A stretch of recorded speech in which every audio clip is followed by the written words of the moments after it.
What terrifies me is that I can see people making the same mistakes that I made.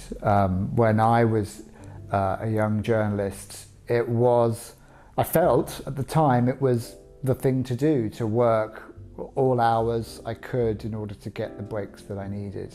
And it's tough to break into that world, that's for sure. Now it's even tougher. Now for our young people, there are very few jobs, certainly in national newspaper journalism.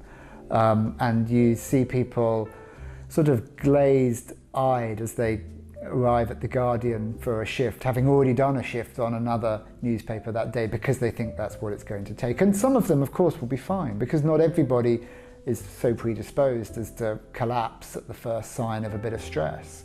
But it does worry me that this is where we set the bar. We've now set the bar of entry so high into our national media that only privileged people and people willing to break themselves are the ones who will get in. And my advice to young people who want to break into national newspaper journalism is to probably leave the UK and go and live and write and work in other countries of the world as a sort of training ground to learn your craft.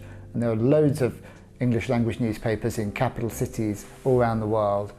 Learn your craft, enjoy your 20s, have a blast, and don't think too much about the career too much further down the line, because we don't know if there'll even be national organs of the press in 10 years' time.